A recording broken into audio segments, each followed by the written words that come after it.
Namo Buddhaya, salam kebajikan, salam sehat selalu. Teman-teman, ini pertemuan setelah UTS ya. Saya rasa kemarin saya simak jawaban teman-teman itu sudah sangat bagus ya, reflektif, dan saya meyakinkan bahwa teman-teman yang mengerjakan UTS dengan baik-baik, dengan betul-betul, dia akan mendapatkan skor yang bagus juga di dalam mata kuliah hukum organisasi internasional. Jadi jangan khawatir ya kalau masalah skor. Terpenting adalah effort atau usaha dari teman-teman untuk melakukan studi ya, khususnya diskursus kita di mata kuliah organisasi internasional. Seperti janji Pak Satria, pada kesempatan setelah UTS kita akan banyak membahas tentang organisasi regional ya, atau regionalism.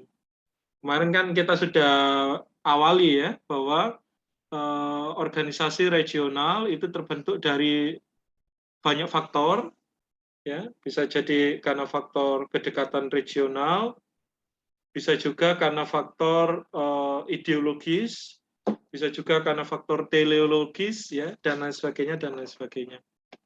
Kali ini saya ingin fokus ya kepada diskusi kita tentang Uni Eropa atau EU.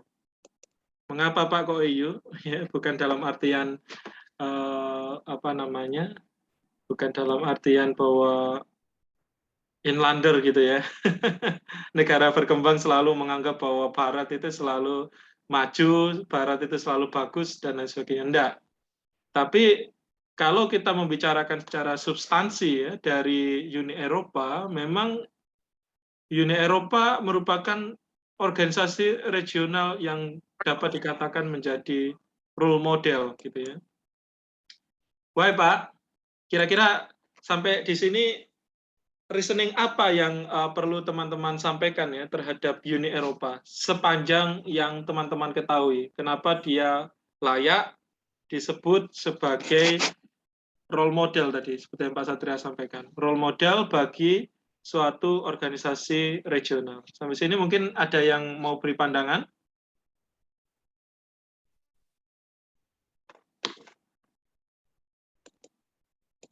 Ada yang mau beri pandangan atau pendapat?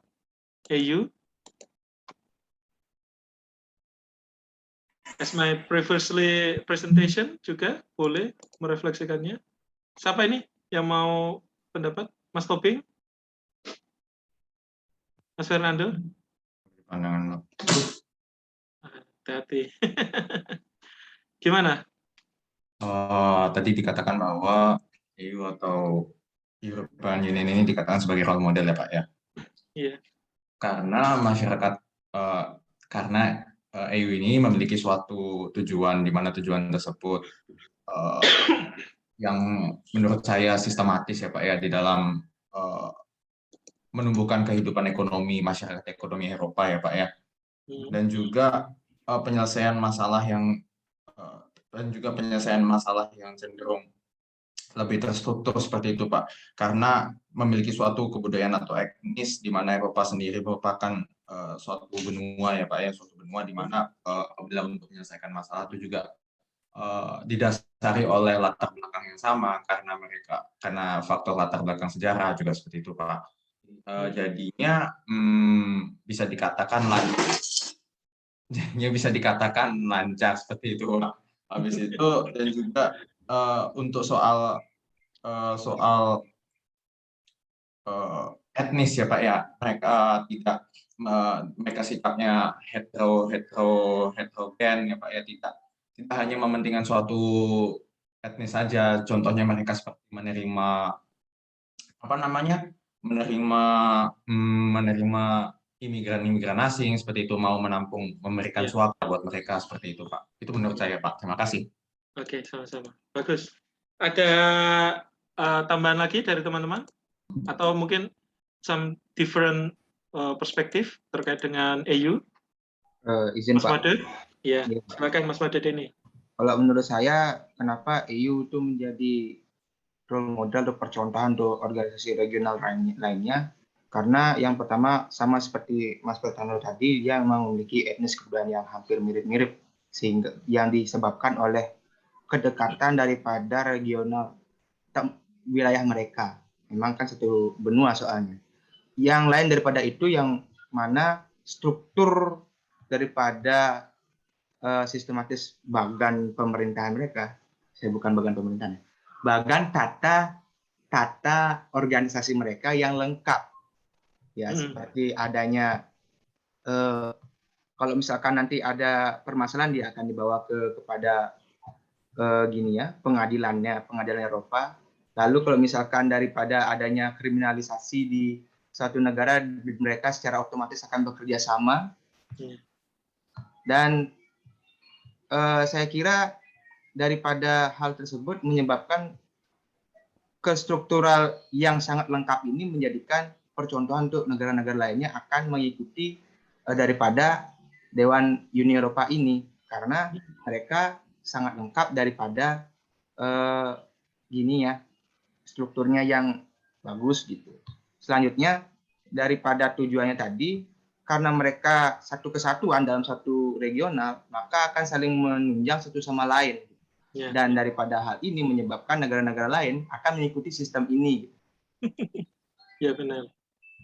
Ya, kayaknya begitu Pak, kalau menurut saya. Sekian, terima kasih. Bagus sekali Mas Made Deni. Mungkin ada tambahan yang lain? Satu lagi, mungkin dari perempuan ini, biar nggak kalah.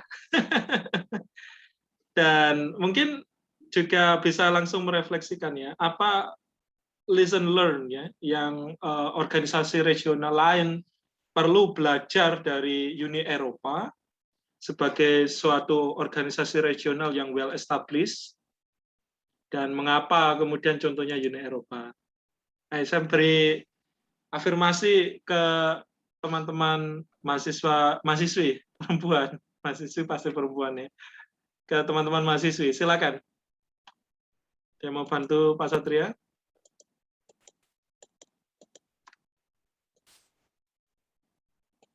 Dia bisa bantu?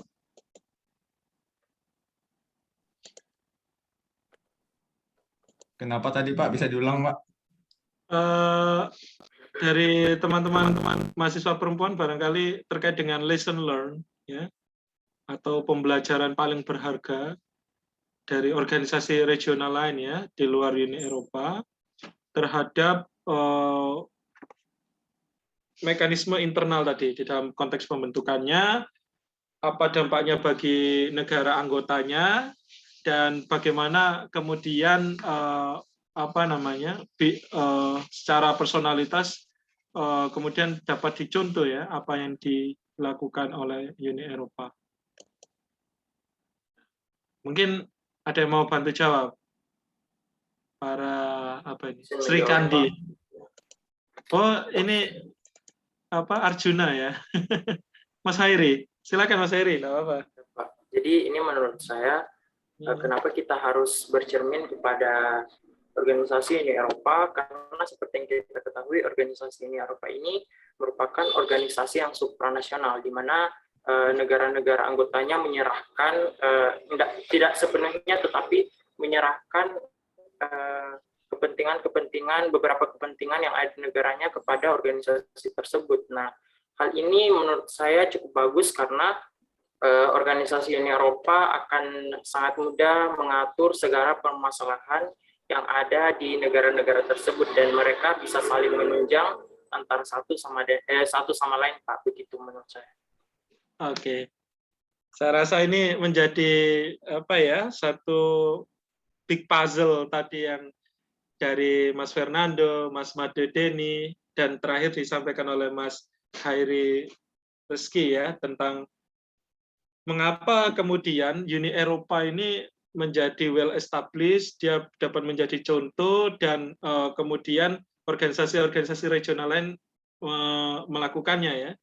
Selain karena faktor tadi ya, persoalan-persoalan dan tantangan untuk integrasi di kawasan ya. Tadi menyebut Mas Fernando menyinggung tentang adanya imigran ya, kemudian ada krisis ekonomi ya, kemudian ada krisis geopolitik ya, ditambah ada kesatuan etnis ya, in the same times ya, masyarakat Eropa itu kan ya masyarakat yang maju, dia bisa kita sebut masyarakat penjajah gitu ya, sama-sama sudah selesai ya, beyond of the nationalism ya, jadi mereka sudah tidak hanya membicarakan tentang nasionalisme, karena apa? Karena nasionalisme mereka itu sudah selesai gitu ya, jadi mereka akhirnya tadi mau mengintegrasikan diri, tidak hanya menganggap Uni Eropa itu sebagai suatu perkumpulan gitu ya, atau persatuan dari negara-negara di dataran Eropa,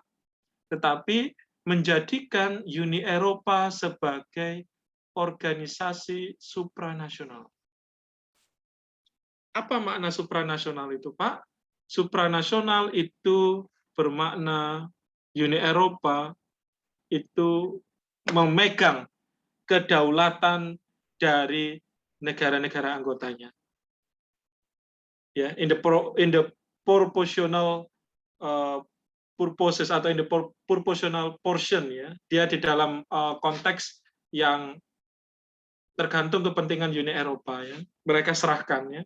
Misalkan kalau kita membicarakan tentang yang paling mencolok ya, yang paling mencolok adalah memberikan kewenangan kepada Uni Eropa untuk mewakili seluruh negara anggotanya ketika berkepentingan di dalam aspek perdagangan internasional.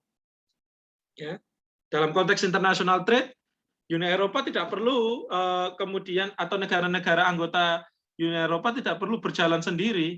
Mereka cukup diwakili Uni Eropa untuk menjadi suatu partner di dalam perjanjian perdagangan bebas. Bahkan dia disebut bilateral ya, ada bilateral agreement. Misalkan Indonesia, Uni Eropa ya. Jadi lebih praktis ya. Uni Eropa negara-negara di Eropa tidak lagi perjanjian sendiri-sendiri dengan Indonesia misalkan ya. Tapi Uni Eropa bisa langsung perjanjian internasional dengan Indonesia atau negara-negara lain. Atau antar organisasi regional. Misalkan Uni Eropa ASEAN Free Trade Area. Ya, misalkan ya. Uni Eropa, Uni Afrika Free Trade Area. Ya. Jadi engagement-nya luar biasa kuat ya, dan sudah nggak membicarakan ini lagi. Tapi memang syarat dan ketentuannya itu sangat ketat ya akhirnya ya. Dalam konteks diskursus terhadap perdagangan internasional. Tapi kalau di dalam konteks lain, misalkan dalam konteks politik pertahanan dan lain sebagainya, bahkan di dalam konteks penegakan hukum ya, Supreme Court atau Mahkamah Agung ya, kalau di Indonesia itu kan ya ada di negara masing-masing kan, maksudnya di ibu kota ya, di Jakarta ya. Tapi kalau Supreme Court Uni Eropa itu ada di headquarter Uni Eropa ya, yang berkedudukan di Belgia. Ya. Jadi kalau mau misalkan kasasi gitu ya, kalau di pengadilan Indonesia itu larinya ke Supreme Court Uni Eropa, yang tentu mekanisme criminal procedure-nya itu sudah ditentukan oleh mekanisme Uni Eropa, and so on ya. Jadi itu ya kelebihan dan keuntungan ketika kita membicarakan organisasi regional itu sudah well established ya. Jadi Uni Eropa itu kemudian mengambil tugas-tugas dari negara anggotanya ya, task of overcoming nationalism ya, dan membawa heterogenitas ya, heterogen ya, atau kesatuan tadi ya, kesatuan suku, kesatuan bangsa ya di Uni Eropa, peoples together easier than global government ya. Dia membawa bersama-sama di dalam konteks pengaturan global. Ya. Yang kedua, allow for greater cultural diversity, ya, membiarkan ya keanekaragaman budaya dan pengalaman politik itu menjadi suatu harmoni, ya, menjadi satu dinamika yang dibawa bersama oleh Uni Eropa untuk govern itself, ya. Govern itself itu maknanya apa, Pak? Mengatur dirinya sendiri dalam hal mengatur negara anggotanya, also juga di dalam konteks eksternal di luar Uni Eropa itu sendiri. Ya. Mengapa itu terjadi, Pak? Karena semuanya telah dituangkan di dalam Constituent Treaty, ya, atau bisa sebut anggaran dasar, atau bisa sebut undang-undang dasarnya Uni Eropa. Apa itu, Pak? Ya, perjanjian Maastricht 1992. Maastricht Treaty 1992 itu merupakan Constituent Treaty, ya, atau piagam konstitutif dari berdirinya Uni Eropa sebagai suatu organisasi regional, ya, di mana negara-negara anggotanya banyak, ya. Yang awal ya ada Belgia pasti karena dia ditunjuk akhirnya headquarters, Denmark, Jerman, Irlandia, ya, Spanyol, ya, Hellenic Republic, hingga North Ireland, ya, atau Irlandia Utara, ya, itu consent to be bound, ya, menandatangani perjanjian tersebut dan menjadikan Uni Eropa sebagai suatu organisasi bahkan dengan anggota yang sangat besar, ya, dan bisa disampaikan terbesar kedua setelah PBB, ya, terbesar kedua setelah PBB, ya. Itu tadi karena ada kemauan, ya, political willingness dari negara anggotanya untuk mau diatur dan hidup bersama, ya. Akhirnya Uni Eropa bisa govern itself, ya, govern itself dalam artian govern dari negara anggotanya, satu, ya, dalam konteks internal, atau yang kedua govern dalam konteks foreign policy atau kebijakan luar negeri, ya, yang itu sudah tidak perlu kemudian mendapatkan approval dari negara anggotanya, cukup mewakilkan Uni Eropa sebagai suatu organisasi regional. Nah, nanti kalau ada ketidakpuasan, ketidakpatuhan, ketidakuntungan, ya itu nanti akan disampaikan di dalam pertemuan tahunan, ya, atau pertemuan rutinan yang akan diselenggarakan oleh EU bodies, ya, organisasi apa namanya, badan di bawah Uni Eropa itu sendiri. Ya. Nah ini ya, mengapa EU itu bisa disebut sebagai organisasi supranasional. Makna supranasional, kalau teman-teman amati, ya, kalau teman-teman simak, dia berada di atas, ya, negara anggotanya dan memaksa pastinya. Tidak hanya voluntary base, ya, artinya ya kalau kebijakan luar negeri negara anggotanya nggak mau, ya berarti nggak berlaku dong, Pak, ya, misalkan kayak gitu, ya. Nah, tidak seperti itu. Kalau supranasional, apapun yang dilakukan oleh Uni Eropa, comply atau kepatuhannya wajib dilakukan oleh negara anggotanya. Mengapa, Pak?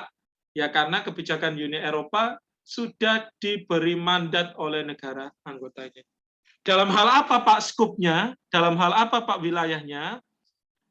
Satu, dalam konteks wilayah pemerintahan yang terpusat, ya, centralized, federal or confederal government, ya, baik itu pemerintahannya pemerintah negara serikat maupun negara konfederal, ya, karena di Eropa kan banyak juga negara kerajaan, ya, Belanda, kemudian Belgia dan beberapa negara itu masih negara kerajaan, especially UK, tapi UK nanti saya akan jelaskan.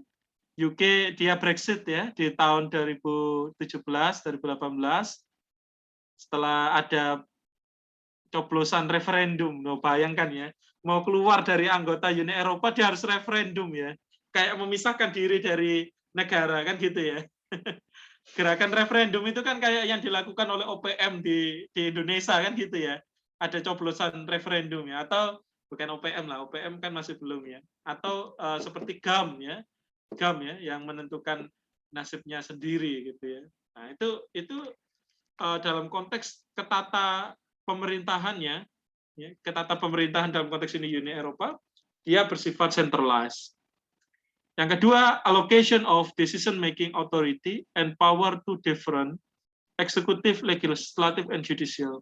Pak Satria ingin memberi penegas bahwa organisasi Uni Eropa atau organisasi regional atau organisasi internasional manapun, dia bisa bertindak di dalam menjalankan trias politika atau tiga kekuasaannya secara langsung.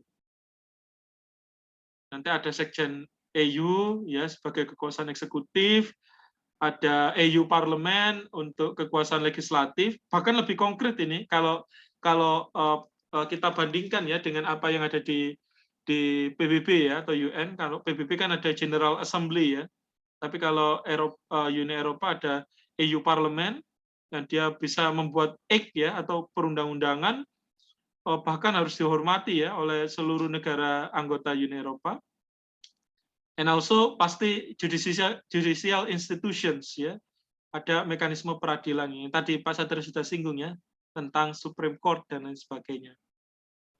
Yang ketiga, democratic opting out rights to member nations, sehingga ada upaya memberi akses demokratik ya bagi negara anggotanya untuk menentukan hak-haknya.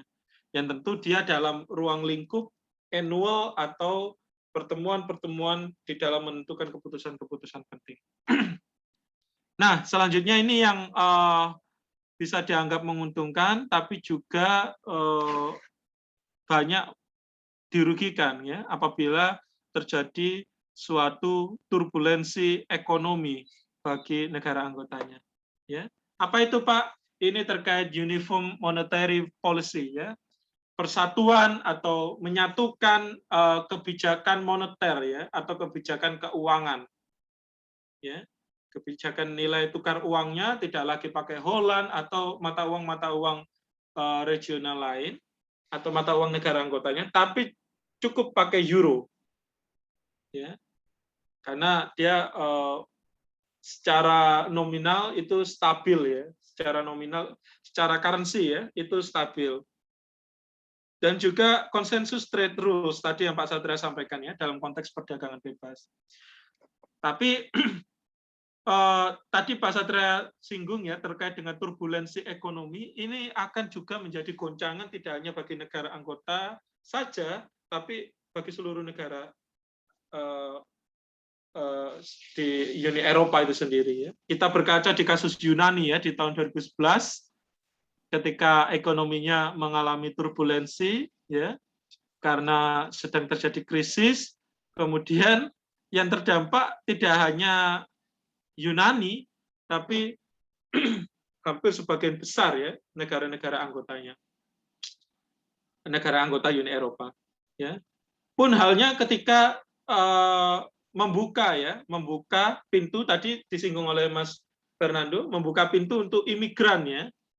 Membuka pintu untuk imigran Suriah ya di tahun yang sama, tahun 2012 tahun 2013, dampaknya juga luar biasa ya. Misalkan terjadi di berbagai negara perbatasan seperti Hungaria dan lain sebagainya, itu turbulensi ekonomi sangat kuat ya, sehingga negara-negara anggota dari Uni Eropa pun merasakan dampak negatifnya.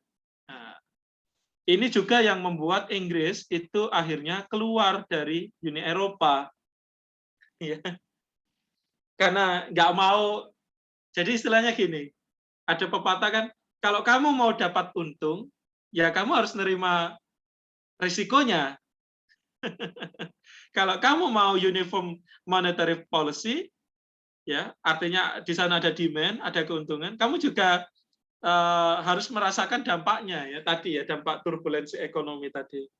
Kalau enggak kuat ya siap-siap negara mau kolaps, atau sebelum kolaps mending keluar. Itu yang dilakukan oleh Inggris ya melalui kebijakan Brexit-nya. Karena masalah imigran, karena masalah nilai tukar uang ya, pound sterling dianggap lebih kuat daripada euro, ya mending dia keluar ya agar tidak terkena turbulensi ekonomi. Nah ini yang kemudian perlu teman-teman simak ya, atau perlu teman-teman garis bawahi. Selanjutnya, preserving individual human rights and liberties in each national to constitutional and judicial protection ya. Memang supremasi hukum HAM di Uni Eropa termasuk kebebasannya itu luar biasa besar atau luar biasa kuat. Nah, ini yang kemudian jadi lesson learned tadi yang Pak Satria sampaikan ya. It's not just about trade purposes or trade orientation only, but also it's relate with human rights perspective ya. Law and human rights perspective. Mengapa Pak? Karena aturan mekanismenya luar biasa ketat. Ya. Di Uni Eropa, misalkan tentang hukuman badan ya atau corporal punishment, itu sampai di tingkat pengadilan di tingkat Uni Eropa itu sudah mengatur ya tentang tata caranya. Dan bahkan individual rights itu luar biasa bagus. Misalkan kalau kita membicarakan perjanjian Budapest ya, yang dibuat oleh EU Parliament tadi, atau Council of Europe, COE namanya ya. Council of Europe membuat undang-undang atau perjanjian internasional namanya Budapest Convention on Cybercrime. Yang teman-teman kalau ketahui, ada nilai-nilai bagus dari undang-undang ITE itu ya nyontoh ya. Kenapa Pak kok nyontoh? Ya karena kita tidak terikat dari perjanjian Budapest karena kita bukan negara anggota Uni Eropa ya. Tapi yang buru-buru itu bukan mencontoh perjanjian Budapest ya. Itu pasti mencontoh perjanjian atau sesuai dengan kepentingan politik dari legislator kita ya. So, kembali bahwa bahkan ya perjanjian Maastricht sebagai suatu basis konstitusional dan diturunkan di dalam perjanjian-perjanjian regional lain, dia memberikan porsi yang besar terhadap perlindungan HAM dan perlindungan individual. Dan tetap membuka admission ya untuk new members bagi negara Uni Eropa. Ada beberapa negara di Eropa yang tidak bergabung dengan Uni Eropa, akhirnya apa Pak? Akhirnya mereka merugi ya. Ambil contoh misalkan Malta ya, Malta. Ada yang pernah dengar Malta? Ada yang pernah tahu negara Malta? Tahu Pak, di selatan Yunani Pak. Ya, di selatan Yunani atau di dekat Laut Kaspia ya, atau berdekatan juga dengan Italia. Malta ini punya komoditas kopi gitu ya di negaranya. Dia nggak jadi negara anggota Uni Eropa, ya, nggak jadi members of EU. Dampaknya kopinya yang dijual tuh mahal sekali ya. Bahkan bisa 3-4 kali lipat dari kopi Starbucks yang mungkin teman-teman nikmati sekarang ya. Why, Pak? Karena banyak demand ya ketika perdagangan bebas itu masuk ke Uni Eropa. Karena ada reduction of tariff barriers. Ya, ini yang kemarin Pak Satria sudah singgung ya. Reduction of tariff barrier sampai 0%. Artinya di sana liberalisasi dagang itu berjalan dengan betul-betul baik ya, sehingga ekspansinya itu tidak mengherankan. Oke ya, sebelum Pak Satria nanti banyak menyampaikan lagi, silakan jika ada respon atau pertanyaan. Izin bertanya Pak. Izin bertanya Pak. Atau siapa dulu ini? Ini dulu ya Mas Fernando ya. Siapa ini yang? Baik, saya Citra. Sebelumnya maaf Pak, saya tidak bisa on cam karena sinyal di kampung masih buruk. Ya, silakan. Baik, selamat pagi. Sebelumnya terima kasih atas waktunya. Perkenalkan sekali lagi, nama saya Citra. Jadi di sini saya ingin bertanya mengenai Uni Eropa yang sudah dijelaskan tadi, mengenai elemen di mana Uni Eropa itu as supranational organization, dan juga tadi juga disinggung mengapa Uni Eropa itu sebagai role model organisasi regional seperti itu, Pak. Nah, dari beberapa artikel yang sempat saya baca kemarin, dijelaskan peranan Uni Eropa dalam sengketa internasional itu seperti ini. Jadi Uni Eropa itu kan sebagai organisasi regional, tapi seringkali dia juga ikut serta dalam penyelesaian sengketa negara-negara yang bukan negara anggotanya. Nah, secara yurisdiksi di sana disebutkan bahwa Uni Eropa ini melanggar hukum internasional seperti itu. Tapi di sisi lain, Uni Eropa ini memiliki intervensi untuk ikut serta menjadi atau sebagai pelopor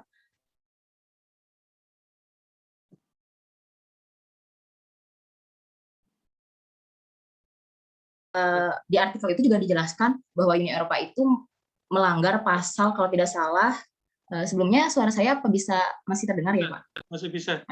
Silakan. Jadi di sana disebutkan bahwa Uni Eropa itu melanggar pasal, kalau tidak salah pasal 7 dan resolusi Majelis Umum, kalau nggak salah nomor 2625. Jadi dia telah melanggar pasal itu dalam hukum internasional. Nah, menurut pandangan Bapak di sini, apakah Uni Eropa ini berhak untuk ikut serta dalam urusan negara yang bukan anggotanya, walaupun dia kita pandang sebagai organisasi role model supranasional dan juga memiliki intervensi tadi seperti itu. Lalu apakah ini tidak ada ketimpangan dengan organisasi-organisasi yang lain? Mungkin sekian pertanyaan saya. Terima kasih. Iya, Mbak Komang, itu bisa diperjelas untuk kasus apa ya? Kasus apa biar saya bisa membuat suatu analisis gitu ya terkait dengan persoalan tersebut. Ya, baik. Jadi dari artikel yang saya baca ini itu lebih ke ekonomi sih, Pak. Oh, I see. Oke. Oke. Oke, itu ya Mbak Komang ya. Mungkin dilanjut Mas Fernando, silakan.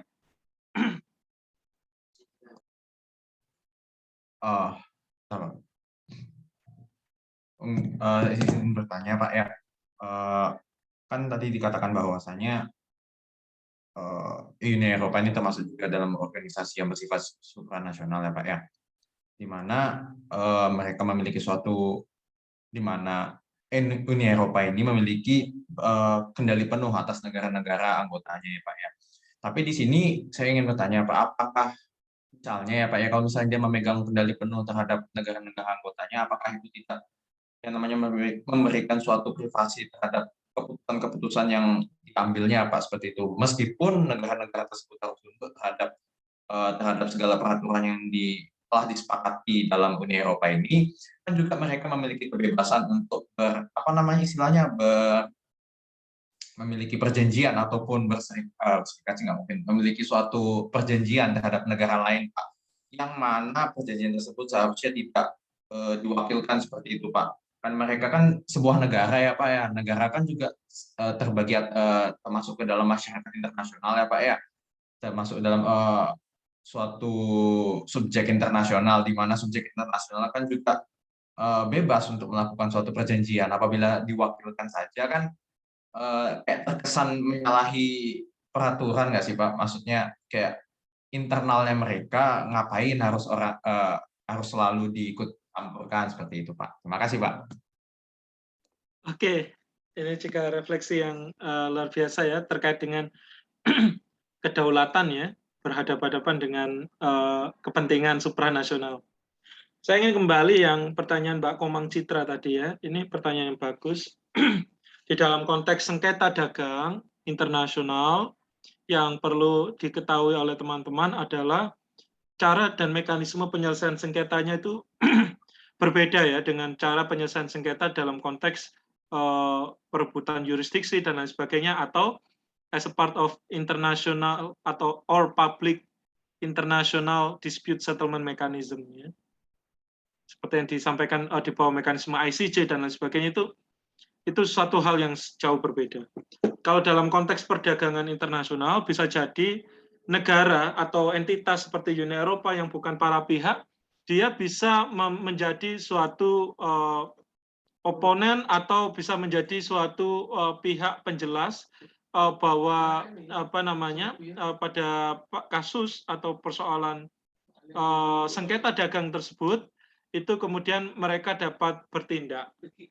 Ya, misalkan terkait dengan contoh ya ini ya, kalau kita ngomong atau kalau kita mendiskusikan tentang sengketa sengketa dagang internasional, Uni Eropa misalkan punya komoditas pisang ya, yang itu banyak bakteri E. coli dari negara berkembang. Ya, bagi negara berkembang itu adalah satu-satunya komoditas yang kemudian dapat memberi demand ya bagi negara mereka. Tapi karena tadi ya, imunitas dari masyarakat Uni Eropa itu agak tipis ya, nggak kayak kita, nggak sekebal kita ya. Kita makan di pedagang kaki lima saja kita nggak sakit perut gitu ya. Masyarakat Eropa beda ya, sehingga bakteri E. coli itu standarnya tinggi.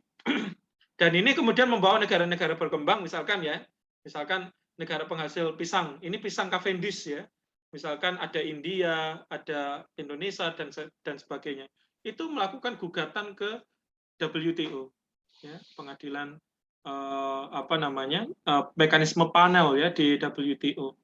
Maka dari itu Uni Eropa akhirnya langsung bertindak sebagai Uni Eropa di dalam sengketa tersebut, ya, atau bisa memberi advisory opinion ya, memberi advisory opinion itu oke, nggak apa-apa. Ini contoh dalam kasus pisang Cavendish ya.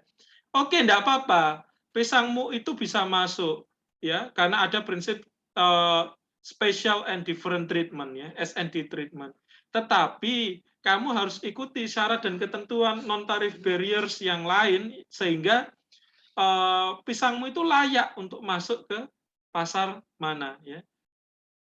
Misalkan khususnya Eropa ya atau pasar lain ya. Jadi itu posisi Uni Eropa ya. Dia bisa menjadi para pihak di dalam sengketa dagang internasional atau dia bisa memberikan advisory opinion ya, pandangan-pandangan masukan dan tindakan-tindakan korektif terhadap kebijakan dagang yang bisa jadi bersentuhan langsung atau tidak bersentuhan langsung dengan Uni Eropa itu sendiri ya.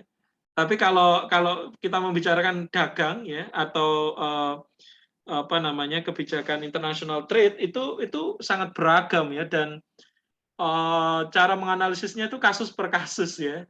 Itu tadi masih saya contohkan pisang ya, Cavendish. Belum membicarakan tentang sarden.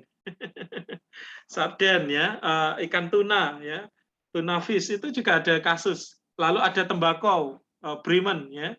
Itu juga ada kasus. Ya, jadi dilihatnya kasus per kasus, Mbak Komang ya. Dalam posisi apakah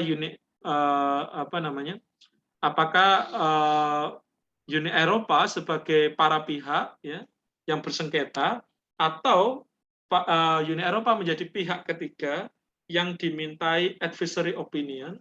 Itu suatu hal yang wajar ya di dalam konteks praktek dari sengketa dagang internasional. Ya, memberikan advisory opinion agar ada tindakan korektif terhadap kebijakan dagang yang dilakukan oleh negara lain atau negara yang bersengketa tersebut. Itu ya Mbak Komang ya. Iya Pak, boleh izin bertanya lagi? Silakan. Iya, jadi kalau misalnya tidak berkaitan dengan kegiatan ekonomi, di luar kegiatan ekonomi, ada tidak keterkaitan hubungan, karena kan kita tahu juga negara-negara yang bergabung di Uni Eropa itu juga merupakan Dewan Tetap Keamanan PBB di PBB itu sendiri gitu. Apakah ada campur tangan politiknya? Nah, in the other side ya, kalau di dalam konteks politik pertahanan, Uni Eropa sendiri sudah membuat suatu military alliance ya, dia membuat suatu koalisi militer gitu ya. Baik dia yang tergabung dalam NATO, kalau NATO itu ya berarti negara Uni Eropa dan juga Amerika ya, atau dia membuat EU Military Alliance ya, yang tujuannya adalah untuk mengintegrasikan aspek pertahanan dan keamanan. Dan memang betul Mbak Komang dan teman-teman, keberlakuan dari EU Military Alliance itu sangat well established ya. Bahkan sengketa di antara negara anggotanya itu juga sudah diatur ya, khususnya dalam konteks politik pertahanan ya. Mengapa Pak? Karena Uni Eropa yang saat ini masih clear ya, menjalankan mandat PBB berdasarkan bab 8 dari Piagam PBB ya, terkait dengan regional arrangement ya, yang sudah Pak Satria singgung di pertemuan sebelum UTS ya. Regional arrangement itu penting ya, untuk apa Pak? Dalam rangka to maintenance of international peace and security. Ya. To maintenance of international peace and security. Dalam menjaga perdamaian dan keamanan internasional yang dimulai dari kawasan. Nah, untuk organisasi regional lain, kadang mereka mau terikat di kepentingan dagang, tapi tidak mau terikat di dalam kepentingan politik pertahanan. Cherry picking ya, ambil yang untung, ya. Kalau membicarakan politik pertahanan, ya tunggu dulu. Ini kedaulatan, ya. It's sovereignty, ya. Ini kedaulatan, nggak boleh diotak-atik. Itu ASEAN, ya. Itu contoh ASEAN.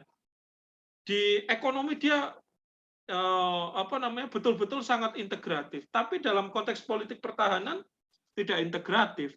Sehingga misalkan yang terjadi di Myanmar, ya. Myanmar, Aung Min Hlian ya, sekarang yang mengkudeta Aung San Suu Kyi, tidak, walaupun ASEAN sudah kritik keras, tapi tetap Myanmar menganggap it's national sovereignty, ya, it's national interest. Kalian semua termasuk ASEAN tidak boleh campur tangan ya. Sampai Presiden Jokowi kemarin di pertemuan KTT ASEAN kan menyebut ya bahwa Myanmar itu enggak bisa ya, karena dia obstrak ya, mengancam atau mengganggu perdamaian kawasan kan gitu ya. Jadi itu Mbak Komang dan teman-teman ya, untuk komparasi ya sebagai gambaran bahwa di organisasi regional untuk kepentingan dagang atau ekonomi, mereka mau mengintegrasikan diri dan sangat aktif ya. Tapi in the other side tadi yang Pak Satria sebut dalam konteks politik pertahanan, mereka tidak mau ya, dan bahkan enggan ya, karena masih menganggap bahwa kedaulatan itu ya, bahwa politik pertahanan itu ya kedaulatan negara masing-masing.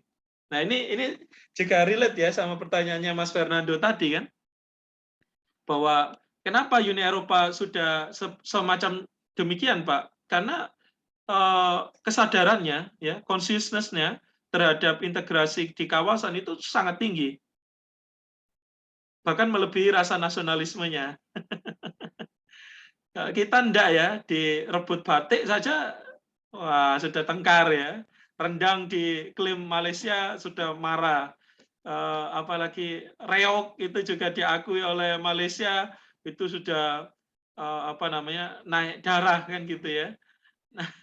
Mau gimana lagi, mau cara seperti apa lagi untuk mengintegrasikan kalau masih ada gimmick-gimmick seperti itu untuk menjadi barriers ya, atau hambatan di dalam menyatukan kawasan. Gitu ya Mbak Komang ya? Baik Bapak, terima kasih. Sama-sama. Dan Mas Fernando ya, tadi sudah Pak Satria jawab ya, terkait dengan hal tersebut ya? Ya Pak. Maaf Pak. Izin menanggapi lagi Pak. Siapa dulu ini? Sweet. Denny dulu Pak. Biar nyambung ini Pak. Oh iya, Fernando dulu, nanti Mas Made Denny ya. Oke. Silakan Mas Fernando. Ini agak sedikit out of topic ya Pak ya. Tapi tentang nyambung pertanyaannya Citra ya Pak ya. Ini kan tentang pertahanan ya Pak ya. Ini kan kita kan sekarang tengah kecemasan ya. ASEAN ini tengah menuai kecemasan ya Pak ya.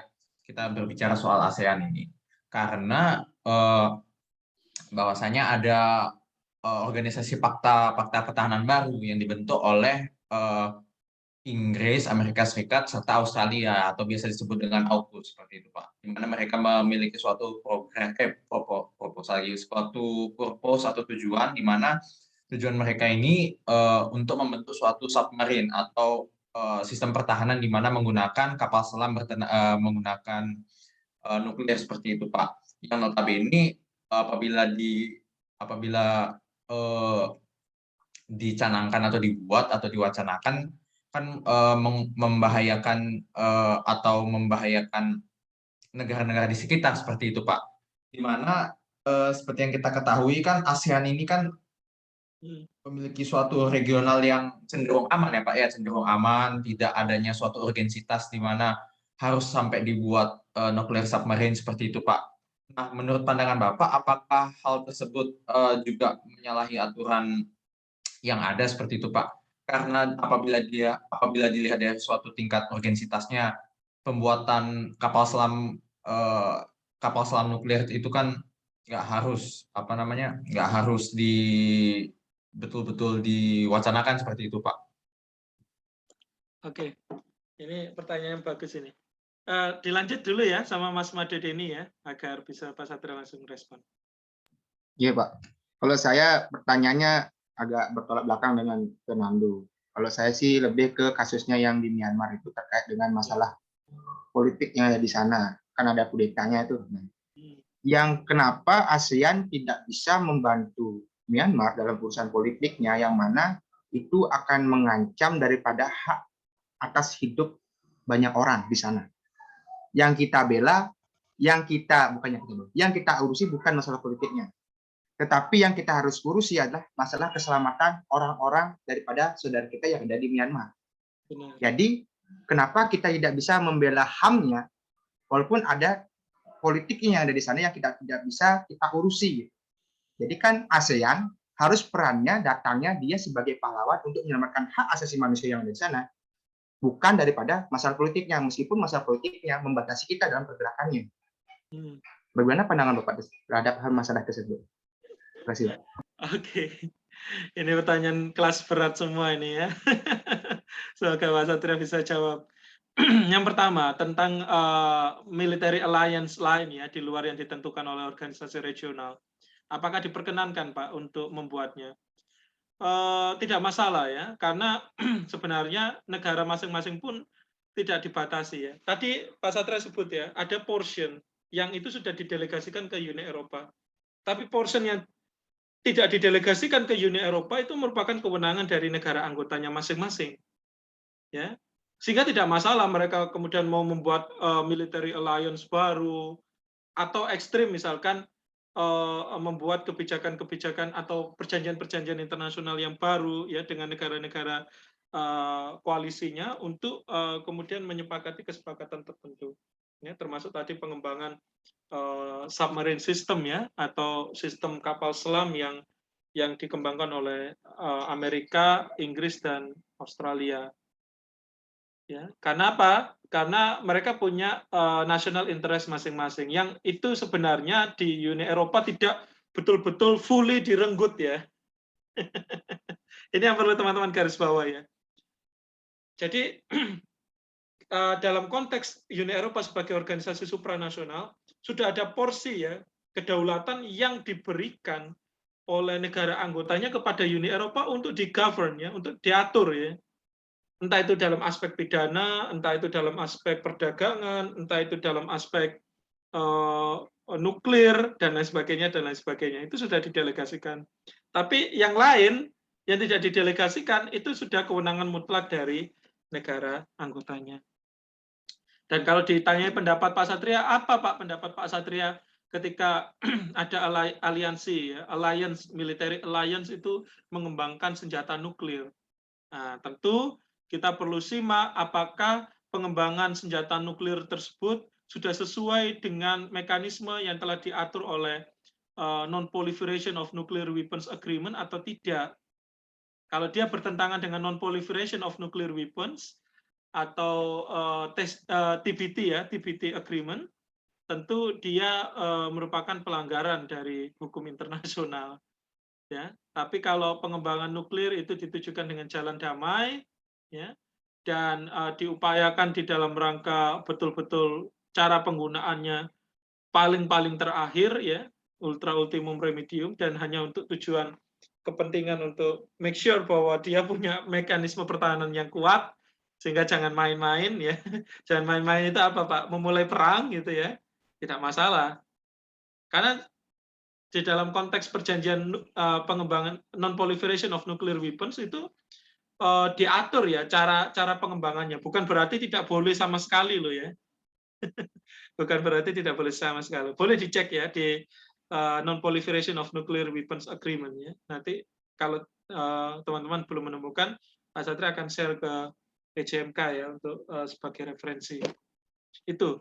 Dan yang ketiga dan selanjutnya Mas Madudeni ya terkait dengan Kopdi Itit ya atau kudeta ya yang terjadi di Myanmar ya. Memang dimensi politiknya itu luar biasa keras ya. Karena itu kan perebutan militer ya, junta ya yang dilakukan Aung Min Hlian, dia adalah junta militer terhadap supremasi sipil ya yang dipimpin oleh Aung San Suu Kyi ya dari Partai Liga Demokrasi Myanmar. Ya. Pada satu benang merah saya ingin sampaikan Mas Madudeni dan teman-teman bahwa Kopdi Itit atau isu kudeta itu di dalam konteks hukum internasional tidak ada aturan yang melarangnya atau memperbolehkannya. Tidak ada aturannya. Tidak ada perjanjian internasionalnya. Ya. Misalkan kalau kita membicarakan kudeta Mesir ya dari Mursi ya ke Al-Sisi ya, itu ya 1 tahun ya setelah kudeta itu memang ada Bennett ya, international Bennett. Tapi setelah 1 tahun kudeta itu berjalan dan pemerintahan Al-Sisi well established, ya tetap perjanjian internasional setelah 1 tahun itu tetap berjalan. Ya, mungkin juga prediksinya ke Myanmar seperti itu. Tapi Myanmar ini prosesnya pelik ya, karena ini bukan kudeta yang sekali ya, karena itu supremasi militer di Myanmar itu sudah berkali-kali ya menguasai ya, dan bahkan Aung San Suu Kyi sebelum menjadi pemimpin de facto ya di Myanmar itu kemudian memperjuangkan itu kan dan mendapatkan penghargaan ya dari Nobel Perdamaian PBB. Kembali ya, kenapa kemudian isu kudeta ini tidak diatur, Pak? Karena itu sense politiknya luar biasa kuat. Sehingga itu yang di ini ya. Tapi kalau dalam konteks human rights-nya, Pak, kemanusiaannya, Pak, apa yang dilakukan oleh ASEAN? Tentu kalau kita membicarakan ASEAN ya sebagai lesson learned, ini lesson learned untuk dikoreksi gitu ya, bukan lesson learned untuk dicontoh ya. Kalau Uni Eropa kan lesson learned untuk dicontoh. Kalau ASEAN lesson learned untuk dikoreksi ya. ASEAN punya di dalam ASEAN Charter itu namanya ASEAN Intergovernmental Commission of Human Rights, AICHR ya, AICHR gitu ya kalau di dalam spelling Indonesia, yang terdiri dari perwakilan dari negara anggotanya. Tetapi ya kalau kita rujuk di ASEAN Charter, kewenangannya itu apa, Pak? Mekanismenya apa, Pak? To make sure bahwa protection of human rights di ASEAN itu betul-betul terjamin. Kalau teman-teman rujuk di Piagam ASEAN, ya kewenangannya tidak jelas. Kewenangannya nggak jelas. Artinya apa? Ada lembaganya, ada organisasi di bawah ASEAN, tapi dalam konteks exercise-nya tidak jelas. Hanya memberi report, hanya memberi rekomendasi-rekomendasi kepada negara untuk stringent of human rights. Just it. Ya. Hanya memberi masukan-masukan selama ASEAN Summit ya. Selain itu tidak ada ya. Nah, ini yang jadi satu celah yang cukup besar ya di dalam konteks how to protection of human rights in Southeast Asia. Apalagi Myanmar sebelum ini kan ada kasus Rohingya ya. Ya banyak yang menganggap pantesan kamu dikudeta ya, kamu sendiri juga sama rakyatmu kejam kan gitu. Itu yang terjadi di Myanmar itu ya, konteks sosiopolitiknya. Nanti Pak Satria coba ingatkan juga ada seri diskusi ya terkait dengan ini ya, isu COP di ITIT ya, yang kebetulan Pak Satria juga masuk ISIL ya, International Indonesian Society of International Law Lecturers ya, Asosiasi Dosen HI. Nah, Asosiasi Dosen HI Indonesia itu membuat diskusi itu. Nah, nanti untuk remind nanti Pak Satria akan kirimkan ya. Itu ya Mas Made Deni ya. Iya Pak. Kalau ini nyambung ke pertanyaan Fernando sekarang Pak. Boleh. Kalau di pertanyaan Fernando itu kan ada wacana bahwa akan dilakukannya pembuatan untuk kapal selam bersenjatakan nuklir ya. Nah, apa bedanya kasus ini tidak diangkat sebagai ancaman perdamaian dunia dengan yang terjadi di waktu ini tuh loh, yang ditangkap senjata pemusnah tuh loh. Masih ingat nggak wacananya itu? Irak. Ya. Itu kan baru ceritanya aja wacana ada senjata pemusnah tapi senjatanya nggak ada. Dan akhirnya dihukum. Nah ini Amerikanya buat senjata nuklir yang di kapal selam. Apakah bukannya sama-sama mengancam perdamaian dunia? Saya tidak menemukan alasan satupun yang ada di sana itu ada unsur perdamaiannya, Pak. Iya. Nah, ini yang Mas Made Deni dan teman-teman perlu refleksikan ya. Perlu refleksikan apa tentang penggunaan konsep ya. Self defense. Nah, ini ada di pasal 55 Piagam PBB ya. Di konteks self defense itu dijelaskan ya bagaimana kemudian negara itu dengan dalih ya untuk mempertahankan dirinya sendiri dia bisa membuat berbagai macam sistem pertahanan dan keamanan. Kembali di dalam konteks militer itu tidak ada satu larangan untuk mengembangkan suatu alutsista.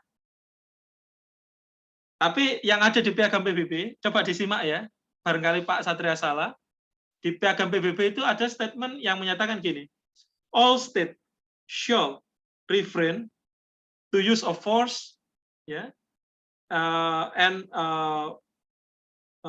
apa namanya, dan melakukan ancaman terhadap perdamaian dan keamanan internasional, ya, at least seperti itu ya. All state shall refrain, ya, shall refrain, ya, kalau dilihat dari kalimatnya, shall refrain, shall apa maknanya? Wajib, ya, wajib. Refrain apa? Refrain, menahan diri. Ya, the use of force, ya, di dalam rangka penggunaan senjata dan kekerasan, ya, yang kemudian menciptakan ancaman terhadap perdamaian dan keamanan internasional. Jadi negara-negara di dunia itu bukan berarti nggak boleh, bukan berarti kamu nggak boleh mengembangkan alutsista. Ada nggak pernyataan nggak boleh gitu ya? Nggak ada. Dari kalimat di piagam PBB itu all state shall refrain, ya. Negara-negara di dunia itu wajib menahan diri.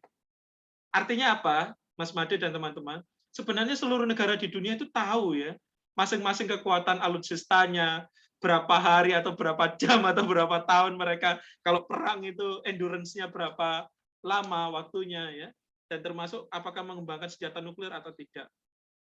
Tapi ini kan masalah kamu sebagai pelaku atau saya sebagai korban, kan gitu ya, kalau dalam konteks international relation, ya. Konteks Irak, ya, yang mengembangkan weapons mass destruction, WMD, ya, WMD, selama pemerintahan Saddam Hussein, itu campaign dari Amerika itu besar-besaran. Campaignnya gini, sederhananya gini logikanya, Mas Made dan teman-teman, ya. Misalkan, Mas Made ini membisiki satu kelas, ya. Lihat itu, Mas Fernando. Itu di balik kantongnya itu ada bom. Daripada kita mati semua, mending kita usir aja Mas Fernando dari kelas ini. Atau kita musnahkan dulu saja Mas Fernando, biar bomnya nggak meledak. Ya. Nah, itu logika yang dibangun, ya, oleh Amerika, ya. Pada saat itu ada penasehatnya Bill Clinton dan George Bush, namanya Henry Kissinger, ya. Henry Kissinger ngomong, ini loh, Irak ini sedang mengembangkan weapons mass destruction. Kamu nggak percaya saya? Nggak apa-apa. Tapi nanti kalau negaramu musnah, jangan salahkan saya. Sehingga Saddam Hussein, ya, Saddam Hussein sebagai pemimpin Irak pada saat itu, dia menjadi kesakitan, ya, pesakitan karena dia mendapatkan unfair trial, ya, bahkan pengadilan yang berbasis tekanan, ya, dari luar negeri, khususnya dari Amerika. Sehingga tidak heran setelah Saddam Hussein tewas dieksekusi mati, Irak merupakan pangkalan militer paling penting, ya, Amerika di Timur Tengah, ya, pada saat terjadinya Arab Springs, ya, atau perang di Timur Tengah, ya. Itu yang terjadi seperti itu, Mas Denny. Jadi bukan berarti negara ini nggak boleh semua mengembangkan. Semua itu tahu, ya, tahu sama tahu, ya. Tahu sama tahu sedang mengembangkan senjata nuklir. Masalahnya apakah itu digunakan secara serampangan atau tidak. Nah, itu yang diatur oleh hukum internasional. Dipahami, ya? Izin menanggapi, Pak. Boleh. Kan tadi atas pernyataannya Denny, ya Pak, ya, kan si siapa namanya waktu itu George W. Bush, ya Pak, ya, yang masa menjabat waktu saat gini Irak itu peristiwa Arab Springs, kan tuduhan yang dia lakukan terhadap Saddam Hussein kan belum sampai sekarang, kan memang belum membuahkan suatu titik terang, ya Pak, ya. Tapi di sini satu sisi dia banyak warga Irak yang telah mati, Pak. Banyak warga Irak yang telah mati karena kecerobohannya itu, karena sengajaannya itu seperti itu menuduh. Apakah dia bukan termasuk ke dalam suatu golongan penjahat perang seperti itu, Pak? Karena dia yang memberi suatu perintah, mengapa kesannya dia masih aman seperti itu, Pak? Sedangkan kalau kita berkaca di negara lain, anggap saja waktu peristiwa pembantaian warga Muslim di Yugoslavia yang di Serbia Muslim Serbia tersebut, kalau nggak salah kan sudah dihukum mati, sudah dihukum kan penjahat-penjahat perangnya. Kenapa George Howard Bush sampai sekarang ini masih belum ditetapkan sebagai penjahat perang seperti itu, Pak?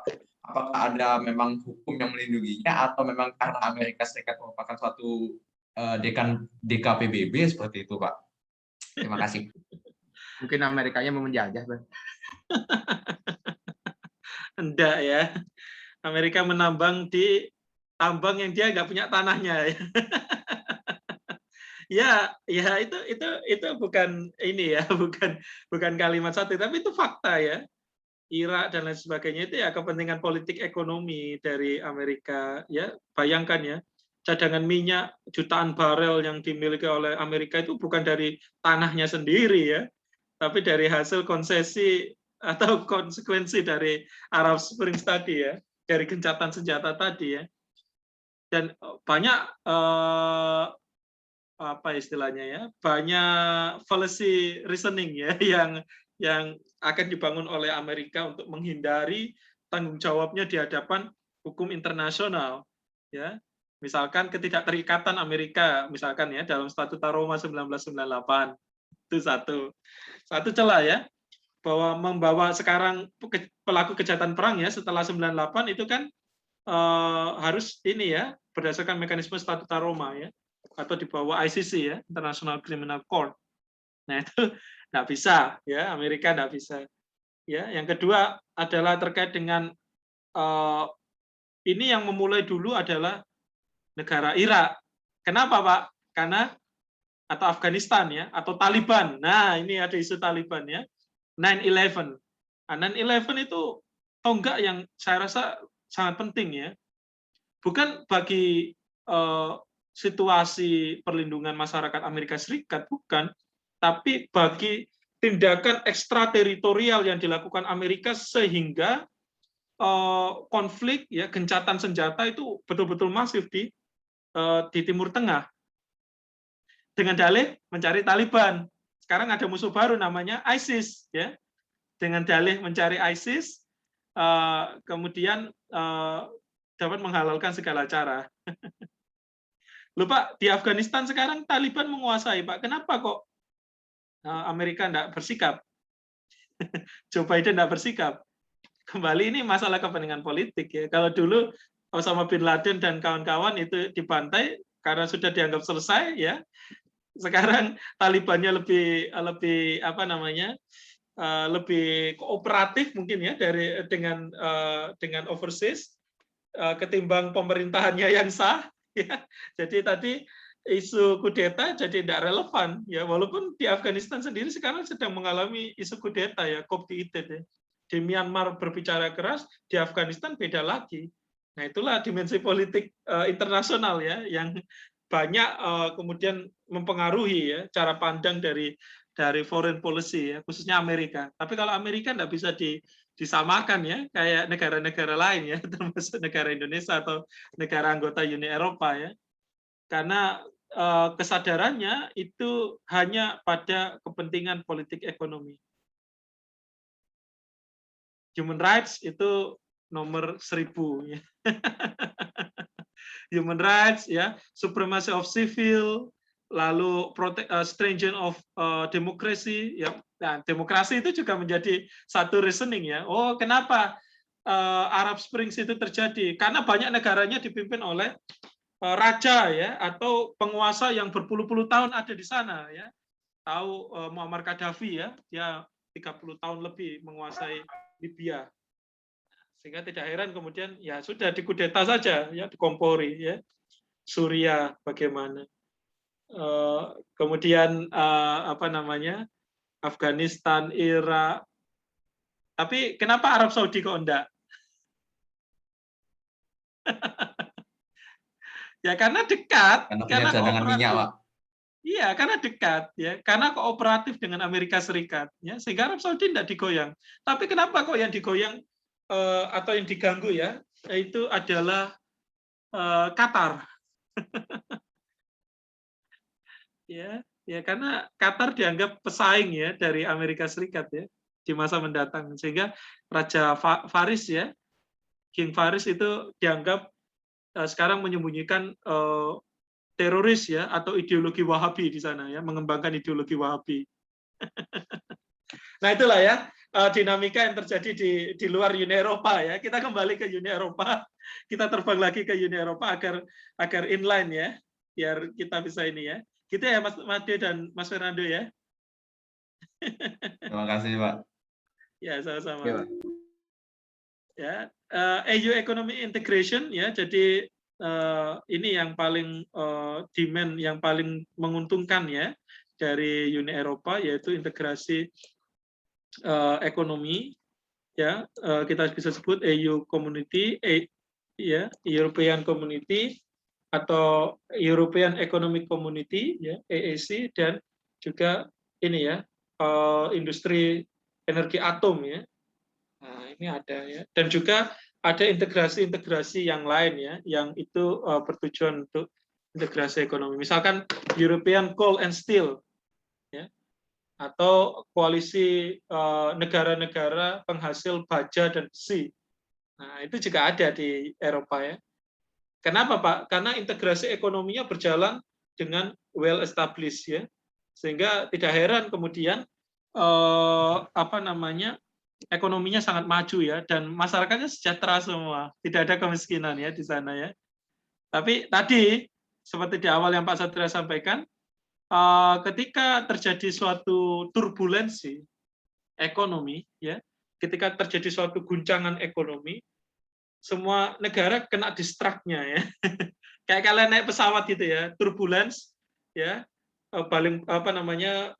mesin pesawatnya turbulence ya, kena awan tak kena apa, kemudian seluruh penumpang di pesawatnya itu kena guncangannya gitu ya. Walaupun nggak tahu antara nanti guncangannya itu berdampak terhadap kolapsnya ekonomi Uni Eropa atau semakin menguatkan supremasi ekonomi dari Uni Eropa. Tapi itu adalah kepentingan integrasi ekonomi Uni Eropa. Lalu kepentingan politik ya, integrasi ya. Nah, ini di Perjanjian Maastricht tentang kepentingan atau kebijakan politik ya di dalam mengintegrasikan mata uang euro sebagai suatu mata uang bersama. Lalu membuat Common Foreign and Defense Policy, jadi membuat kebijakan luar negeri dan pertahanan bersama.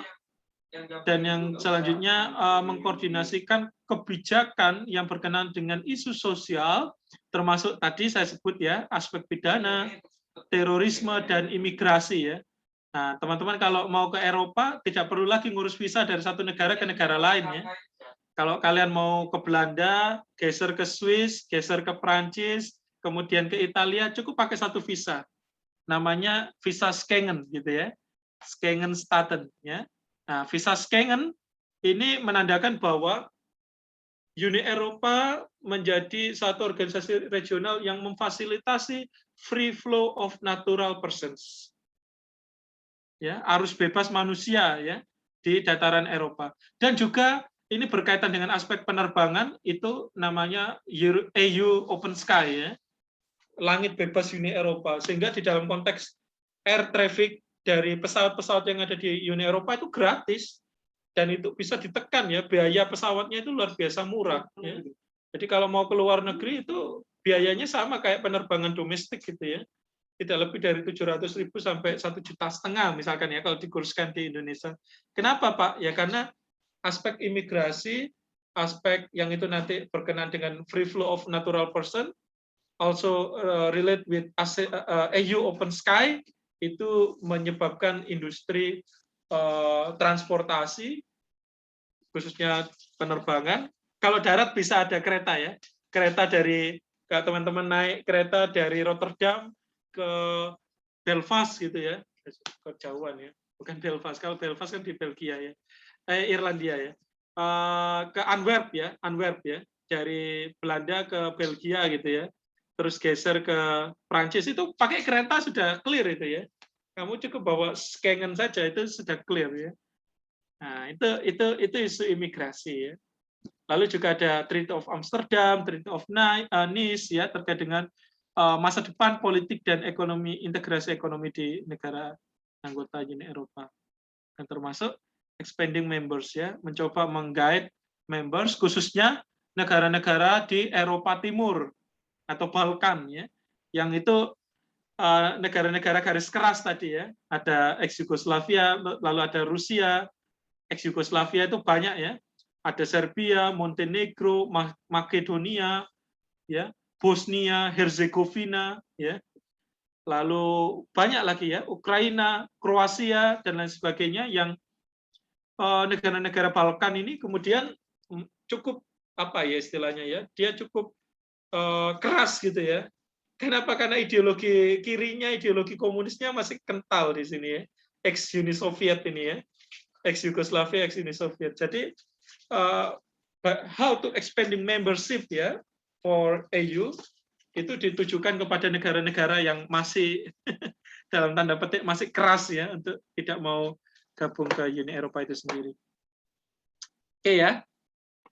Dan terakhir terkait dengan tantangan ya dari Uni Eropa. Nah, ini terkait dengan dualitas ya antara integrasi atau mempertahankan kedaulatan masing-masing negara. Ya. Ini jadi satu masalah ya. It's some big problems ketika tidak clear ya untuk menyampaikan bahwa integrasi penting yang itu tujuannya untuk common interest ya. Common interest itu apa Pak? Hidup sejahtera bareng-bareng ya. Jadi kan ada satu prinsip ya, kalau di dalam konteks kenegaraannya, kalau masyarakatnya itu sejahtera, tidak bingung cari makan, tidak bingung besok mau makan apa, tidak mungkin terjadi perang. Nah itu salah satu cara untuk how to prevent of war ya, or armed conflict ya, ya sejahterakan masyarakatnya. Itu kayak semacam hukum alam ya, hukum alam dalam tanda petik dalam konteks international relation ya. Nah ini yang justru menjadi challenge ya, tantangan dari Uni Eropa. Termasuk beberapa negara belum meratifikasi perjanjian Maastricht ya, termasuk Belanda dan Prancis yang melakukan rejection atau pertanyaan-pertanyaan seputar EU Constitution yang itu sangat berkaitan ya dengan kepentingan masyarakatnya.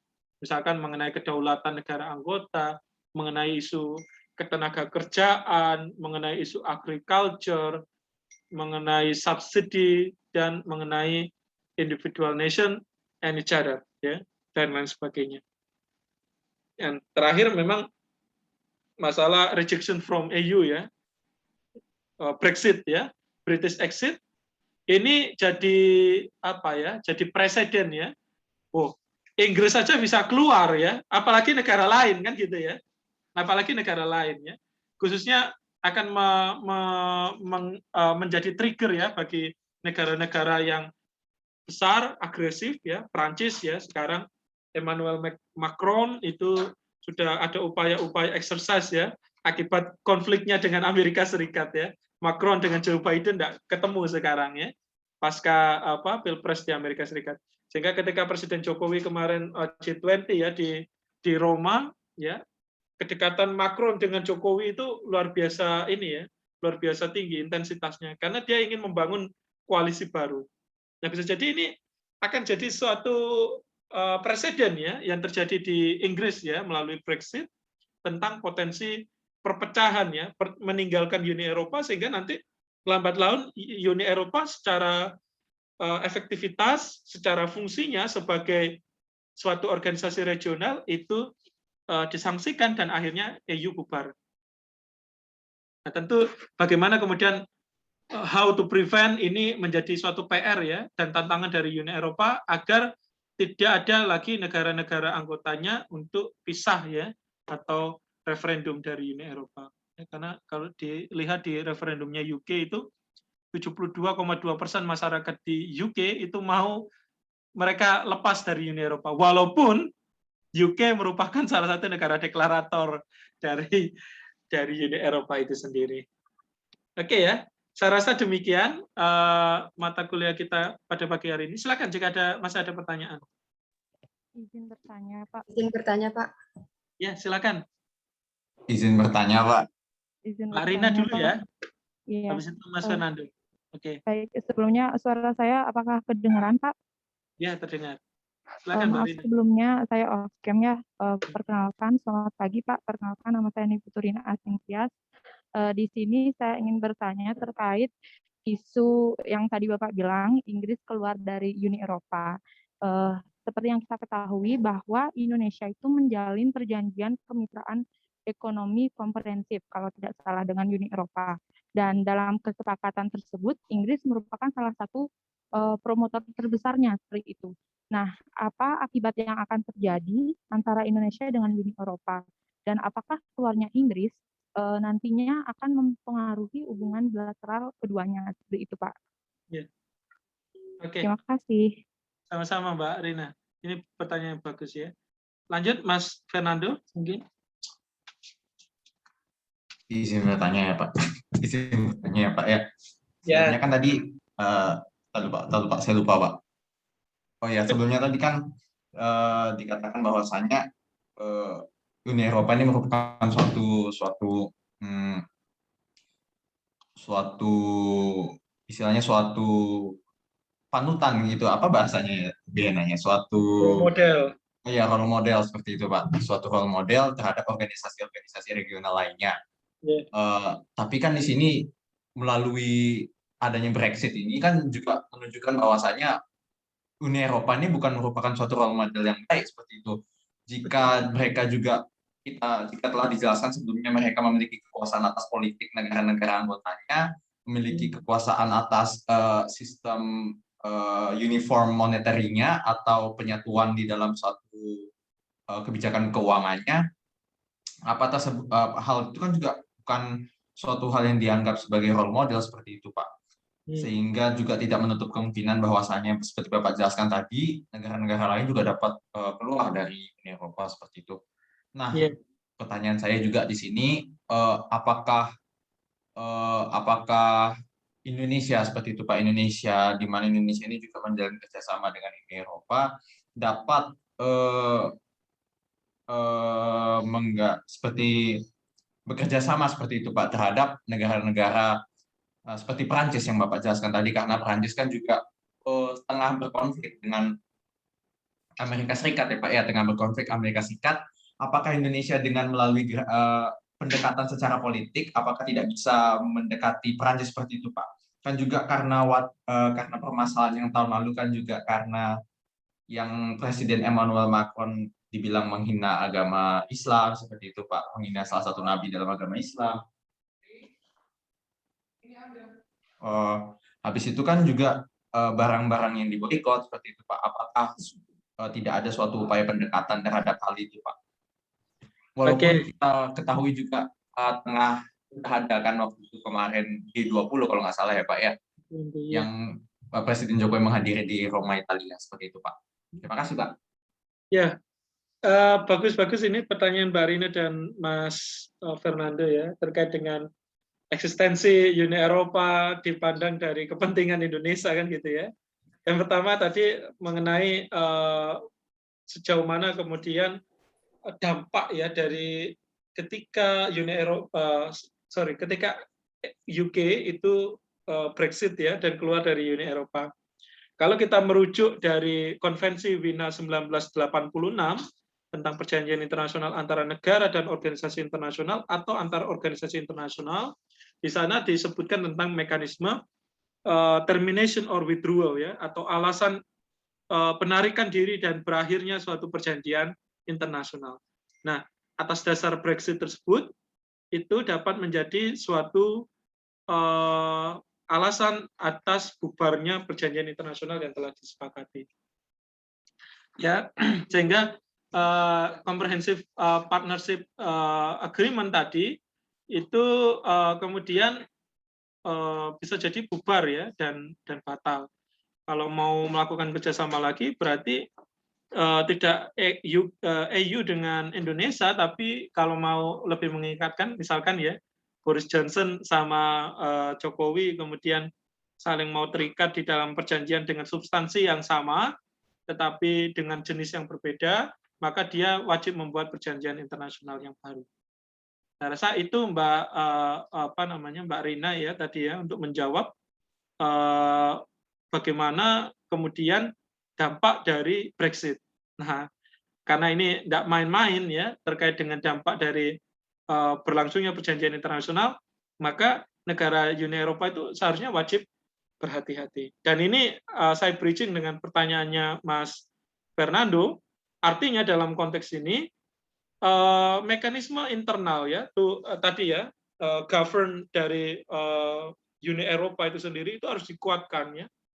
Bagaimana upaya pencegahan dari upaya keluar dari Uni Eropa itu harus dilakukan ya, termasuk menambah demand atau memberikan kebijakan yang spesial ya, khususnya bagi negara-negara yang maju ya, atau kalau di Perang Dunia Kedua dulu disebut negara agresor ya. Negara agresor itu negara yang memicu konflik kan gitu ya. Bagi negara yang memicu konflik itu harus ada perlakuan-perlakuan khusus memang ya. Dan tujuannya adalah agar situasi pertahanan keamanan ya, bukan hanya pertahanan dan keamanan tapi kemauan ya dan kemampuan ya, ability and willingness ya dari negara anggota Uni Eropa untuk tetap mempertahankan Uni Eropa sebagai satu model organisasi regional yang dapat dilakukan atau dijalankan bersama-sama, itu yang harus dipertahankan. Ya. Jadi menurut saya sih itu, Mas Fernando dan Mbak Rina tadi ya untuk jawabannya. Mungkin ada yang lain? Izin bertanya, Pak. Boleh. Siapa ini? Mbak Madhumita dulu. Ya Pak, baik. Terima kasih. Di sini saya ingin bertanya berkaitan dengan kebijakan moneter yang ditetapkan oleh Uni Eropa itu kan mengeluarkan mata uang bersama yaitu euro. Nah, ketika suatu organisasi regional ingin menetapkan mata uang bersama, contohnya ASEAN.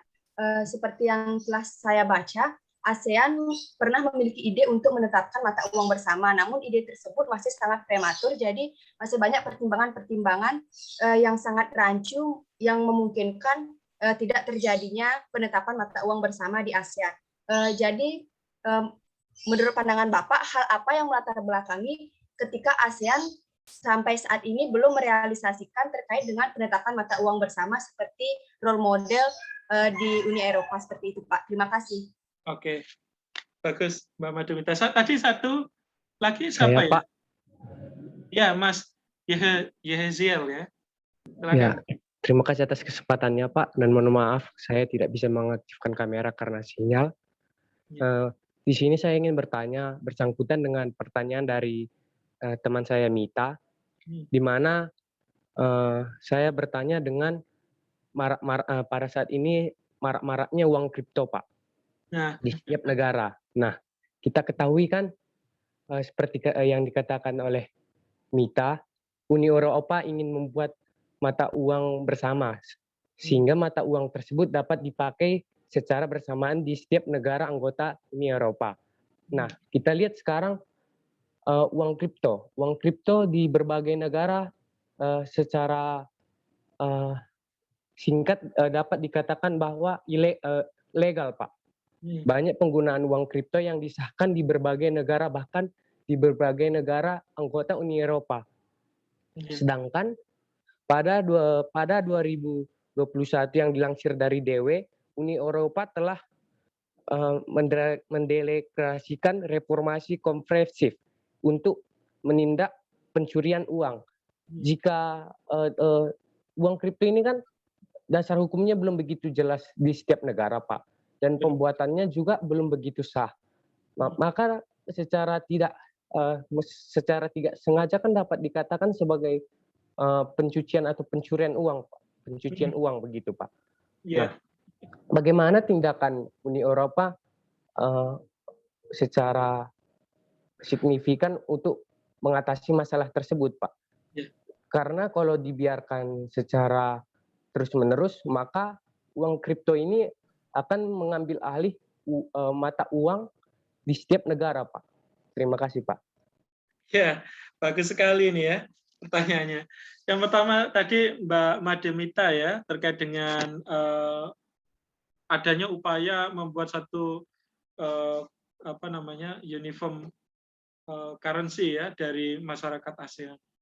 Tapi yang perlu diingat ya, yang menjadi celah sebenarnya dari mata uang bersama itu adalah dari nilai tukarnya. Karena posisi startnya itu yang berbeda ya. Di negara-negara Uni Eropa posisi antar mata uang itu pada kondisi yang stabil, sehingga ketika dikonversi di dalam euro, maka negara tidak mengalami kolaps ya. Nah, di ASEAN itu berbeda, Mbak Made, Mita, dan teman-teman ya. Antara dolar Singapura dengan ringgit, dengan rupiah di Indonesia, itu kondisinya di mana? Oke, ringgit dan dolar Singapura itu gap-nya tidak terlalu senjang ya, tapi dolar Singapura dengan Indonesia itu gap-nya sangat tinggi. Kita perlu ingat ya, currency itu satu dasar pertimbangannya, nilai tukarnya itu adalah satu pada kapasitas dan kekuatan ekonomi dari suatu negara. Yang kedua adalah kemampuan untuk membayar hutang, ya ada suku hutang dari negara yang dapat dibayar. Dan yang ketiga adalah dari cadangan emas yang dimiliki oleh negara tersebut untuk cetak duit, ya. Baca bukunya Ricardo and Gold Standard ya. Jadi satu standar yang balance ya, ekuivalen itu adalah emas. Sehingga posisi startnya yang tidak sama ini yang tadi saya sepakat dengan pernyataan Mbak Made Mita bahwa ini akan menjadi kesulitan ya di dalam membuat suatu common currency ya. Selain screening awalnya dia harus kebijakan mata uangnya harus diserahkan ke ASEAN misalkan. Dalam hal lain tadi ASEAN juga tidak mau gambling ya, karena make sure bahwa dalam konteks nilai tukar uang itu harus memastikan bahwa kondisi ekonomi dari negara-negara di anggotanya itu stabil, cadangan emasnya stabil, kapasitas di dalam membayar suku hutangnya juga stabil. Jika itu semua dilakukan atau terjadi, maka saya rasa untuk membuat suatu common currency itu tidak menjadi persoalan ya, mata uang ASEAN gitu ya. Nanti dan itu saya rasa sangat possible, sangat mungkin ya di tengah integrasi ekonomi yang luar biasa kuat di negara anggota ASEAN. Nah, tinggal tunggu nanti ya, nanti 1 tahun, 2 tahun atau 5 tahun lagi misalkan ya setelah kuliah ini berakhir, Mbak Mita nanti bisa ingat lagi, oh ya ini dulu pernah saya tanyakan ke Pak Satria gitu ya. Tentang apa namanya common currency ini. Itu satu ya. Yang kedua Mas Yehesiel tadi ya menanyakan tentang cryptocurrency ya. Jadi cryptocurrency itu yang satu big hole-nya, lubang besarnya, celah besarnya itu adalah dalam konteks nilai tukar ya. Tadi equivalence tadi ya. Misalkan sekarang Bitcoin ya, kalau kita membicarakan Bitcoin ya. Pagi ini Elon Musk ya yang punya SpaceX ya itu tweet ya Bitcoin ini bagus, maka seketika nilainya satu koin Bitcoin itu bisa 1 juta rupiah bahkan ya. Tapi kalau Elon Musk nggak nge-tweet ya nilai currency-nya sangat rendah. Kenapa Pak kok bisa sampai dramatis seperti itu Pak ya? Mulai dari 1 juta rupiah per koin hingga jadi 1.000 rupiah per koin. Itu semua karena di dalam konteks cryptocurrency itu tidak diatur tentang mekanisme tadi. Alasan mengapa kemudian dari nominal $1 dari Bitcoin itu dari mana? Atau 1 koin dari Bitcoin itu dasarnya dari mana? Nah, kalau currency yang umum kita ketahui itu tadi dari kapasitas ekonomi, kemampuan bayar hutang, dan termasuk cadangan emas. Stabil. Ya. Saat ini harganya 17.000, besok 16.500, besoknya bisa 18.700, ya itu bisa terjaga stabil ya, equivalent. Tapi kalau cryptocurrency tidak seperti itu. Kenapa Pak Satria tahu? Karena Pak Satria riset ya tentang Bitcoin ya. Dan dalam kebijakan dari setiap negara di seluruh dunia, tidak hanya ini ya, tidak hanya di Eropa, tapi di Amerika, di Asia, itu legalitas dari Bitcoin ya, itu berbeda-beda ya. Di Jepang itu tidak masalah Bitcoin itu digunakan ya, pemerintah tidak melarangnya. Pun halnya sama dengan Prancis, Inggris, dan juga Amerika Serikat. Tapi kalau Indonesia sudah clear ya, di peraturan Bank Indonesia itu sudah tidak memperbolehkan Bitcoin. Karena sangat merugikan ya. Sangat merugikan itu apa? Karena unpredictable. Kalau unpredictable itu pasti judi. Kalau judi itu pasti dilarang. Itu sederhananya ya, Mas Yesiel ya. Saya nggak tahu Mas Yesiel atau teman-teman di sini entah trading atau mining ya dari Bitcoin. Pak Satria juga enggak melakukan itu ya. Tapi Pak Satria paham tentang konsep itu dan cukup jelas ya reasoningnya, legal reasoningnya kenapa kemudian cryptocurrency ini tidak sebelum aturan mainnya clear ya dilakukan itu tidak menguntungkan ya atau tidak disarankan ya untuk dikembangkan di negara-negara baik itu di Uni Eropa maupun di region yang lain. Itu ya Mas Yesiel ya. Baik Pak, terima kasih Pak. Oke, saya rasa itu ya teman-teman ya. Ini diskusi yang luar biasa, diskusi yang sangat aktif. Terima kasih banyak. Pekan depan, insya Allah jika tidak ada halangan, kita akan mempelajari atau diskusi tentang OAU, OAS, dan Liga Arab. Ya, Pak Satria jadikan satu karena topiknya sedikit-sedikit ya. Nanti kita akan bahas ASEAN di dalam beberapa pertemuan, lalu dispute settlement, kemudian baru teman-teman bisa presentasikan papernya ya. Tapi tidak perlu di hadapan Pak Satria, nanti dikirimkan link ya ke PJMK masing-masing ya, sesuai dengan tugasnya kayak apa Pak? Tugasnya coba dilihat di PPT Pak Satria yang pertemuan pertama ya, terkait dengan kontrak kuliah. Oke, saya rasa cukup. Silakan jika ada pertanyaan atau apapun di luar kelas ini boleh bisa ditanyakan ke PJMK atau minta nomor Pak Satria ke PJMK. Feel free. Pak Satria senang untuk kita diskusi. Terima kasih. Kurang lebihnya mohon maaf. Om Santi Santi. Wassalamualaikum warahmatullahi wabarakatuh. Terima kasih Pak. Terima kasih banyak Pak. Terima kasih Pak. Terima kasih Pak. Sama.